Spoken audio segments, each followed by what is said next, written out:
నాగార్జునకు తెలంగాణ సర్కార్ షాక్ ఇచ్చింది. తమ్మిడికుంట కబ్జా చేసి హీరో నాగార్జున ఎన్ కన్వెన్షన్ నిర్మించాడని ఆరోపణలు వచ్చాయి. ఈ మేరకు సినీ హీరో అక్కినేని నాగార్జునపై జనం కోసం అధ్యక్షుడు కసిరెడ్డి భాస్కర్ రెడ్డి మాదాపూర్ పోలీసులకు ఫిర్యాదు చేశారు. దీంతో హీరో నాగార్జునపై మాదాపూర్ పోలీసులు కేసు నమోదు చేసినట్లు తెలుస్తోంది. ఇప్పటికే సినీ హీరో అక్కినేని నాగార్జునకు సంబంధించిన ఎన్ కన్వెన్షన్ ను హైడ్రా కూల్చేసింది. తమ్మిడికుంట బఫర్ జోన్ లో ఉందని సినీ హీరో అక్కినేని నాగార్జునకు సంబంధించిన ఎన్ కన్వెన్షన్ ను కూల్చివేశారు.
నాగార్జునకు తెలంగాణ సర్కార్ షాక్ ఇచ్చింది. తమ్మిడికుంట కబ్జా చేసి హీరో నాగార్జున ఎన్ కన్వెన్షన్ నిర్మించాడని ఆరోపణలు వచ్చాయి. ఈ మేరకు సినీ హీరో అక్కినేని నాగార్జునపై జనం కోసం అధ్యక్షుడు కసిరెడ్డి భాస్కర్ రెడ్డి మాదాపూర్ పోలీసులకు ఫిర్యాదు చేశారు. దీంతో హీరో నాగార్జునపై మాదాపూర్ పోలీసులు కేసు నమోదు చేసినట్లు తెలుస్తోంది. ఇప్పటికే సినీ హీరో అక్కినేని నాగార్జునకు సంబంధించిన ఎన్ కన్వెన్షన్ ను హైడ్రా కూల్చేసింది. తమ్మిడికుంట బఫర్ జోన్ లో ఉందని సినీ హీరో అక్కినేని నాగార్జునకు సంబంధించిన ఎన్ కన్వెన్షన్ ను కూల్చివేశారు.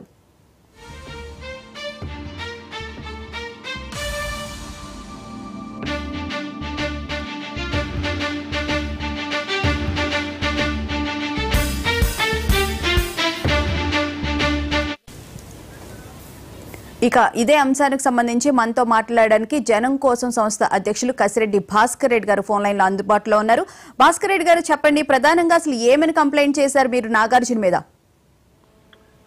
అక్కినేని నాగార్జున ఎన్ కన్వెన్షన్ కబ్జా చేసిండని తేలిపోయింది. గత నెల 24వ తారీఖు నాడు ఎన్ కన్వెన్షన్ ను పూర్తి స్థాయిలో 4 ఎకరాల 9 గుంటలు కబ్జా ఉంది, ఇందులో చెరువు కబ్జా చేసిండని హైడ్రా కమిషనర్ ప్రకటించిండు. తర్వాత అది పూర్తి స్థాయిలో కూల్చేసిర్రు కనుక అక్కినేని నాగార్జున నేరం చేసిండని అక్కడ నిరూపితమైంది. అందుకని చెరువులు కబ్జా చేయడం, పర్యావరణాన్ని నాశనం చేయడం, ఒక ప్రముఖమైన వ్యక్తి, ఈయన ఒకరికి రోల్డ్ మోడల్ ఉండాల్సిన వ్యక్తి ఈ విధంగా చేయడం అనేది చాలా తప్పు. అందుకని ఒక మామూలు వ్యక్తి నిరక్షరాస్యుడు ఇలాంటి పని చేస్తేనేమో ఒక రకంగా ఆలోచించవచ్చు మనం. ఈయనను అభిమానించే వాళ్ళు కోట్లాది మంది ఉన్నారు. మరి ఈయన నేరం ఇది, ఈయన చెరువు కబ్జా చేస్తే మిగతా వాళ్ళందరూ కూడా చెరువులు కబ్జా చేసే అవకాశం ఉంది. కాబట్టి ఈయన చెరువు కబ్జా చేయడం అనేది చాలా మహాపరాధం. అందుకని గత 14 సంవత్సరాల నుంచి చెరువుల పరిరక్షణ మీద పోరాటం చేస్తున్న మా జనం కోసం సంస్థ అక్కినేని నాగార్జున చేసిన తప్పు అందరికీ తెలియాలని, అతనికి ఖచ్చితంగా శిక్ష పడాలని, ఏదైతే చెరువు ఈ రోజు దాన్ని పునరుద్ధరించడానికి అనేక కోట్ల రూపాయలు అయితే ఆ కోట్ల రూపాయలను కూడా అతన్ని ముక్కు పెంటి వసూలు చేయాలని జనం కోసం భావిస్తున్నది. అయితే మీరు గతంలో కూడా ఏమైనా కంప్లైంట్ చేశారా అండి అసలు ప్రభుత్వానికి? 2014 నుంచి దీని మీద పోరాటం చేస్తూనే ఉన్నాం. 2010 నుంచి మా సంస్థ ఏర్పాటైనప్పటి నుంచి 2011లో రంగారెడ్డి జిల్లా కలెక్టర్ కు ఫిర్యాదు చేసినాం. 2012లో లోకాయుక్తకు ఫిర్యాదు చేసినాం. 2013లో అప్పుడున్న టీఆర్ఎస్ ప్రభుత్వం నాటకాలు ఆడింది. అక్కినేని నాగార్జున అది కూల్చివేతలకని పోయి ఆయన తోటి ఏదో ఒప్పందం చేసుకొని ఊరుకున్నది. ఆ తర్వాత ఇప్పుడు 2024లో మా లోకాయుక్త కేసు క్లోజ్ చేస్తున్న సందర్భంలో మాకు ఆశ్చర్యకరమైన విషయాలు తెలిసినాయి. వాటి ఆధారంగా మేము 2024 గత నెల 20వ తారీఖు నాడు హైడ్రా కమిషనర్ కు ఫిర్యాదు చేసినాం. దాంట్లో ఉన్న ఆధారాలను చూసిన తర్వాత అయ్యా 4 ఎకరాలు ఇతను కబ్జా చేసిండు కదని ఆలోచించిన హైడ్రా ఈ పెద్ద మనుషుల మీద కఠినంగా ఉండాలనే ఆలోచనతో తమ్మిడికుంట హైటెక్ సిటీలో ఉన్న తమ్మిడికుంట 3 ఎకరాల 30 గుంటలు గతంలో రిపోర్టు ప్రకారం 3 ఎకరాల 30 గుంటలు హైడ్రా కూల్చివేసిన తర్వాత 4 ఎకరాల 9 గుంటలని హైడ్రా కమిషనరే ప్రకటించడం జరిగింది. కనుక గత మా పోరాటం 14 సంవత్సరాల పోరాటం ఈ విధంగా ఒక దశకు చేరుకుందని మా జనం కోసం భావిస్తున్నది.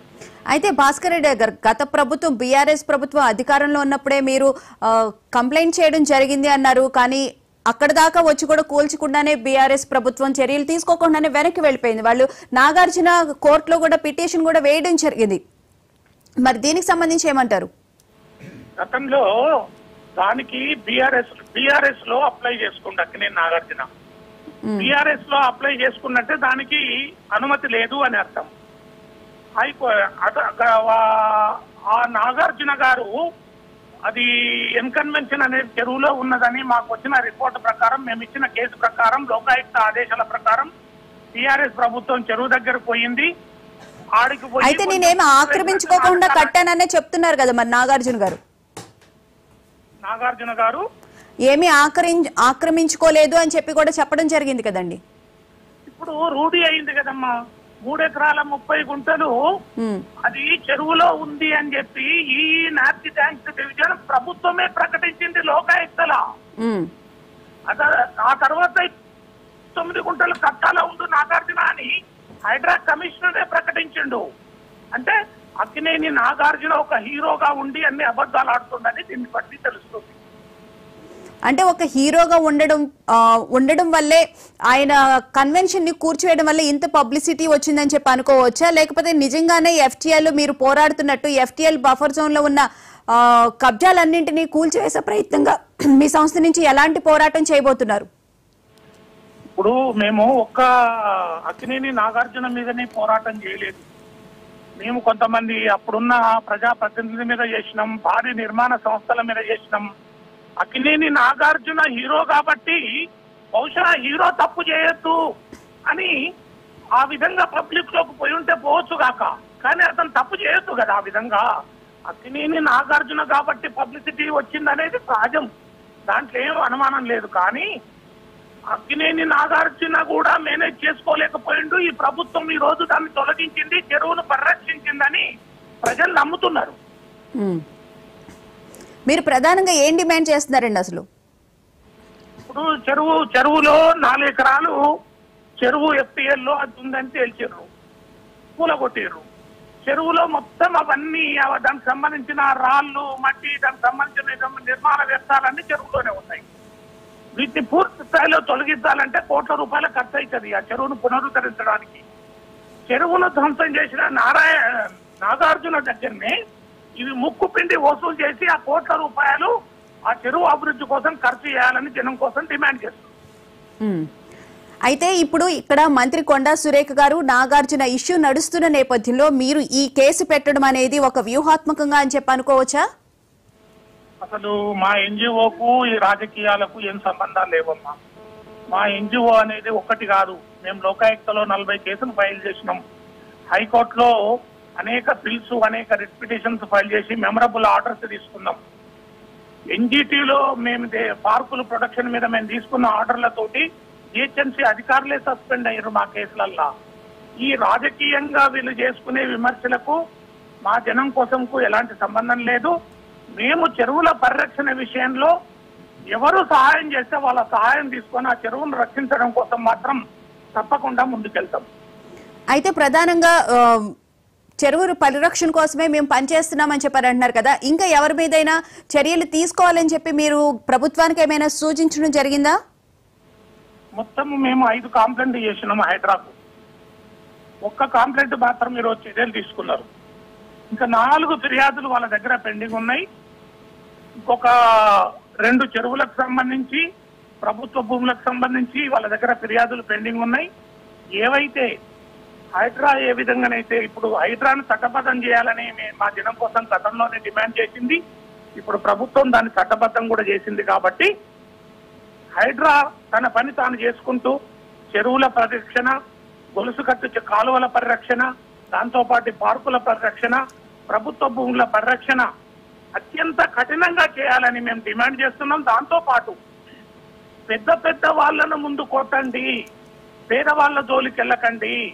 పెద్ద పెద్ద వాళ్ళను ముందు కొట్టి ఆ తర్వాత చివరన ఎక్కడెక్కడనైతే చెరువులలో పేదవాళ్ళు ఉన్న చోట వారికి సరైన ప్రత్యామ్నాయం కల్పించి వారికి ఏదైనా నష్టపరిహారం ఇచ్చి ప్రభుత్వం ఈ చర్యలు తీసుకోవాలని జనం కోసం కోరుతుంది. ఇంకొక విషయం, జనం కోసం ఒకటి ఈ ప్రభుత్వాన్ని దృష్టికి తీసుకొస్తుంది ఏంటంటే, ఒక చెరువుకు 100 కోట్లు ఖర్చు పెట్టినా తప్పులేదు. ఎందుకంటే ఆ చెరువు పరిసరాలు మొత్తం భూగర్భ జలాలు పెరుగుతాయి, అందులో పరిశుభ్రమైన నీరుంటుంది, మంచిగా అభివృద్ధి చేయడం వల్ల దాని వల్ల ఫలితాలు కూడా ఉంటాయి ఈ సమాజానికి. కనుక ఒక చెరువుకు 100 కోట్లు ఖర్చు పెట్టి ప్రభుత్వం ఆ చెరువును అభివృద్ధి చేయాలని మా జనం కోసం డిమాండ్ చేస్తున్నది.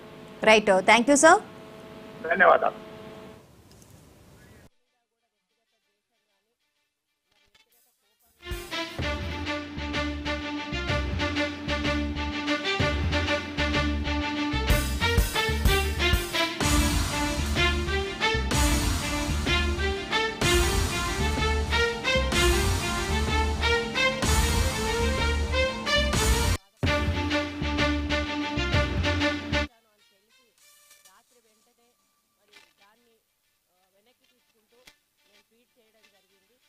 కాబట్టి నాకు జరిగిన అవమానం నేను పడ్డ బాధ ఇంకొకరు పడకూడదు అనేటువంటి ఒక ఆలోచనతోటి నేను బేషరతుగా దాన్ని వెనక్కి తీసుకోవడం జరిగింది.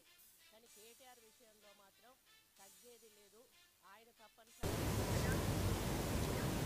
నాగార్జునకు తెలంగాణ సర్కార్ షాక్ తగిలింది. తమ్మిడికుంట కబ్జా చేసి హీరో నాగార్జున ఎన్ కన్వెన్షన్ నిర్మించాడని ఆరోపణలు వచ్చాయి. ఈ మేరకు సినీ హీరో అక్కినేని నాగార్జునపై జనం కోసం అధ్యక్షుడు కసిరెడ్డి భాస్కర్ రెడ్డి మాదాపూర్ పోలీసులకు ఫిర్యాదు చేశారు. దీంతో హీరో నాగార్జునపై మాదాపూర్ పోలీసులు కేసు నమోదు చేసినట్లు తెలుస్తుంది.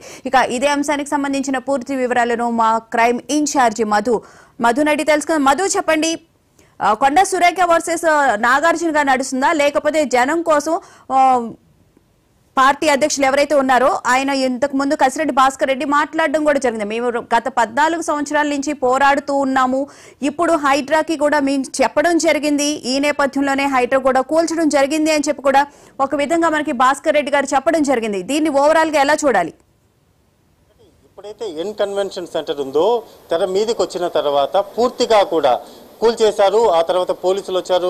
మొత్తం వ్యవహారానికి సంబంధించి ఏం జరిగింది అనే దాని మీద వివరాలన్నీ కూడా ఆరా తీయడం జరిగింది. నాగార్జున కోర్టుకు వెళ్ళారు. కోర్టులో ఒక పిటిషన్ కూడా దాఖలు చేశారు. ఇదంతా కూడా అయిపోయింది. అంటే ఎన్ కన్వెన్షన్కి సంబంధించినటువంటి వ్యవహారం ఏదైతే ఉందో అదంతా కూడా కంప్లీట్ అయిపోయింది అనుకునే లోపలే మరొక వివాదం. ఇప్పుడు చూసుకుంటే కసిరెడ్డి భాస్కర్ రెడ్డి ఆయన వచ్చారు. మాదాపూర్ పోలీసులకు ఒక కంప్లైంట్ అయితే ఇచ్చారు. ఇచ్చినటువంటి ఆ కంప్లైంట్లో ఆయన కొన్ని పర్టికులర్గా కొన్ని విషయాలు అయితే చెప్పడం జరిగింది. ఇప్పటి వరకు కూడా ఎన్ కన్వెన్షన్ ఏదైతే ఉందో దానికి సంబంధించి వచ్చినటువంటి లాభాలు ఏవైతే ఉన్నాయో, అంటే నాగార్జున ఇప్పటి వరకు దాని మీద ఎన్ కన్వెన్షన్ మీద వచ్చినటువంటి లాభాలు ఏవైతే ఉన్నాయో వాటన్నిటిని కూడా వసూలు చేయాలి. నిజంగా బిగ్ బ్రేకింగ్ న్యూస్ అనే చెప్పాలి. ఎందుకు అంటే చాలా సంవత్సరాల క్రితం ఎన్ కన్వెన్షన్ ఏదైతే ఉందో అది చాలా సంవత్సరాల క్రితం క్రియేట్ చేశారు. దాన్ని అక్కడ నిర్మించారు. చెరువు మీద నిర్మించారు కాబట్టి కాంగ్రెస్ గవర్నమెంట్ అధికారంలోకి వచ్చిన తర్వాత వెళ్ళారు. బుల్డోజర్లు మొత్తం హైడ్రాకి సంబంధించినటువంటి బుల్డోజర్లు ఏవైతే ఉన్నాయో వాటన్నిటిలో కూల్చివేయడం జరిగింది. ఇదంతా కూడా మనం కూడా చూసాం. అయితే ఇప్పుడేంటంటే ప్రధానంగా కూడా కసిరెడ్డి భాస్కర్ రెడ్డి ఎవరైతే ఉన్నారో మాదాపూర్ పోలీస్ స్టేషన్కి వెళ్ళేసి ఆయన ఇచ్చినటువంటి కంప్లైంట్లో ఇప్పటి వరకు నాగార్జునకు సంబంధించి ఆయన ఎన్ని కోట్లు అయితే సంపాదించాడు, ఎన్ కన్వెన్షన్ మీద సంపాదించినటువంటి డబ్బులు ఏవైతే ఉన్నాయో వాటన్నిటిని కూడా రాబట్టాలి అనేటటువంటి ఫిర్యాదుని ఇవ్వడం జరిగింది. పోలీసులు అయితే ఆ ఫిర్యాదును స్వీకరించారు. వన్స్ ఫిర్యాదును స్వీకరించిన తర్వాత ఎఫ్ఐఆర్ చేయబోతున్నారా అనేది కూడా అక్కడ అనేక అనుమానాలు అయితే లేకపోలేదు. ఎందుకు అనుమానాలు అంటే ఏదైతే లాభాలకు సంబంధించి అంటే ఎన్ కన్వెన్షన్ సెంటర్కి సంబంధించి వచ్చినటువంటి లాభాలు ఏవైతే ఉన్నాయో అదంతా కూడా ఆర్థికంగా ఉన్నటువంటి వ్యవహారం. ఆర్థికంగా ఉన్నటువంటి వ్యవహారంలో పోలీసులు ఏ విధంగా ఎఫ్ఐఆర్ నమోదు చేస్తారు, అసలు ఎఫ్ఐఆర్ నమోదు చేసేటటువంటి అర్హత పోలీసులకు ఉందా అనేటటువంటి క్వశ్చన్ మార్క్ కూడా లేకపోలేదు. ఈ నేపథ్యంలోనే కోర్టుకు వెళ్ళి కోర్టు ద్వారా ఏదైనా సరే కేసు నమోదు చేయవచ్చు. కానీ పోలీసులు లా అండ్ ఆర్డర్ పోలీసులు ఎక్కడా కూడా సివిల్ మ్యాటర్కి సంబంధించినటువంటి వ్యవహారాలు ఏవైతే ఉన్నాయో వాళ్ళంతా కూడా ఇన్వాల్వ్ అయ్యేటటువంటి అవకాశం చాలా తక్కువగా ఉంటుంది. అసలు ఇన్వాల్వ్మెంట్ అవ్వకూడదు. ఏదైతే ఒక సివిల్ మ్యాటర్ ఉంటుందో ఆ సివిల్ మ్యాటర్లో పోలీసులు ఇన్వాల్వ్మెంట్ అవ్వకూడదు. అలాంటిది ఇక్కడ డబ్బులకు సంబంధించినటువంటి వ్యవహారం కాబట్టి ఇప్పటి వరకు కూడా ఎన్ కన్వెన్షన్ మీద వచ్చినటువంటి లాభాలలో పోలీసులు వివరాలు ఆరా తీసి వాటిని అన్నింటినీ కూడా కోర్టుకు అయితే సమర్పించవచ్చు. కోర్టు ద్వారా కూడా వాళ్ళు ఇన్ని సంవత్సరాల నుంచి పలానా వ్యక్తుల ద్వారా, పలానా ఫంక్షన్ల ద్వారా, పలానా పెళ్లిళ్ళ ద్వారా, లేకపోతే ఇంకొక ఏదో ఒకటి ద్వారా కూడా ఇంత ఇన్ఫర్మేషన్ వచ్చింది, ఇంత డబ్బులు వచ్చాయని మాత్రమే చెప్పగలరు. కానీ డబ్బులని నాగార్జున దగ్గర నుంచి రాబట్టేటటువంటి అవకాశం ఏ మేరకు ఉంది అనేటటువంటి డౌట్స్ కూడా లేకపోలేదు. ఇది ఏమైనప్పటికీ కేసు అయితే నమోదు చేసినట్టుగా సమాచారం. మరి కేసు నమోదు చేసిన తర్వాత ఎటువంటి విచారణ పోలీసులు జరపబోతున్నారు, సైబరాబాద్ పోలీసులు ఈ మొత్తం వ్యవహారంలో ఎటువంటి స్టెప్ తీసుకోబోతున్నారు అనేది మాత్రం చూడాలి. అయితే కొండా సురేఖ నాగార్జునకి మాట్లాడడము, అలాగే నాగార్జున గారు కూడా కొండా సురేఖ గారి మీద యాక్షన్ తీసుకోవడం, అంటే లీగల్ గా ప్రొసీడ్ అవడమే జరిగింది. అంటే తెలంగాణ సర్కార్ రివర్స్ అటాక్ చేసిందని చెప్పి మనం ఏమైనా భావించవచ్చా? ఇక్కడ ఒకటి లీగల్ ప్రొసీడింగ్స్ ఎప్పుడైతే స్టార్ట్ అయిపోతాయో, లీగల్ ప్రొసీడింగ్స్ స్టార్ట్ అయిపోయిన తర్వాత, ఎందుకు అంటే కొండా సురేఖ కావచ్చు, కొండా సురేఖ వచ్చారు, ఆమె మీడియా ముందు కూడా అక్కినేని నాగార్జునకు సంబంధించి ఫ్యామిలీకి సంబంధించి సమంతకు సంబంధించినటువంటి వ్యవహారంలో ఏం జరిగింది, కేటీఆర్ పేరును తీసుకొని రావడంతో ఒక్కసారిగా రచ్చ అయిపోయింది.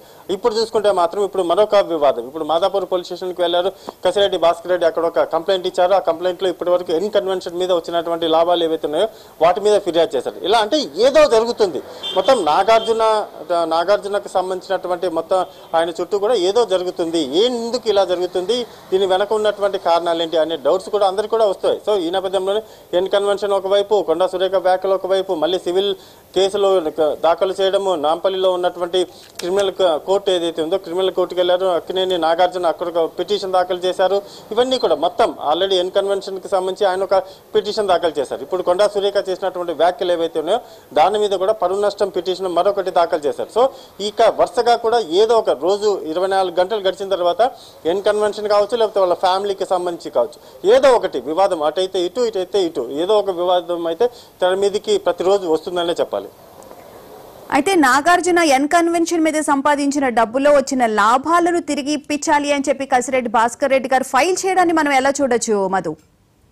అంటే ఇప్పుడు ఆయన చాలా కాలం నుంచి కసిరెడ్డి భాస్కర్ రెడ్డి ఎవరైతే ఉన్నారో ఆయన ఇప్పుడేదో తాజాగా తెర మీదకి వచ్చి తెర మీద కంప్లైంట్ ఇస్తున్నారు అనేది అయితే కానే కాదు. చాలా టు బి ఫ్యాక్ట్ మాట్లాడుకుంటే చాలా కాలం నుంచి కూడా ఉన్నటువంటి ఇల్లీగల్ నిర్మాణాలు ఏవైతే ఉన్నాయో వాటన్నిటి మీద కూడా ఆయన పోరాటం చేస్తున్నారు. అందులో భాగంగానే ఎన్ కన్వెన్షన్ ఏదైతే ఉందో ఎన్ కన్వెన్షన్కి సంబంధించి కూడా గతంలో కూడా కసిరెడ్డి భాస్కర్ రెడ్డి కూడా అనేక సార్లు కూడా ఫిర్యాదులు చేయడం కూడా జరిగింది. సో అందులో భాగంగానే యాక్షన్ తీసుకోవాలి ఇదంతా కూడా చెరువు మీద నిర్మించారంటూ కూడా గతంలో కసిరెడ్డి భాస్కర్ రెడ్డి ఫిర్యాదులు ఇస్తూనే వచ్చారు. అందులో భాగంగానే ఇప్పుడు కూడా ఉన్నటువంటి వివాదం ఏదైతుందో వివాదంలో చాలా వరకు కూడా ఎన్ కన్వెన్షన్ నిర్మించినప్పటి నుంచి ఇప్పటి వరకు వచ్చినటువంటి డబ్బులు ఏవైతే ఉన్నాయో వాటన్నిటిని కూడా రాబట్టాలి అనేటటువంటి ఫిర్యాదు, ఆ ఫిర్యాదే ఇప్పుడు మాదాపూర్ పోలీసులకు వచ్చింది. ఆ పోలీసులు అంతా కూడా దాని మీద ఎఫ్ఐఆర్ నమోదు చేశారు. నమోదు చేయడమే కాకుండా దాని మీద ఎంక్వైరీ ఎలా చేయబోతున్నారు అనేది కూడా చూడాలి. అయితే తెలంగాణ సర్కార్ దీనికి సంబంధించి ఎలా స్పందించే అవకాశం కనిపిస్తుంది చూడాలి. దీనికి సంబంధించి ఎందుకంటే లా అండ్ ఆర్డర్ వ్యవహారం and more over civil matter కాబట్టి సివిల్ మ్యాటర్లో గవర్నమెంట్ ఇన్వాల్వ్మెంట్ ఏ స్థాయిలో ఉంటుంది అనేది మాత్రం బిగ్ క్వశ్చన్ మార్కే. Right, thank you Madhu.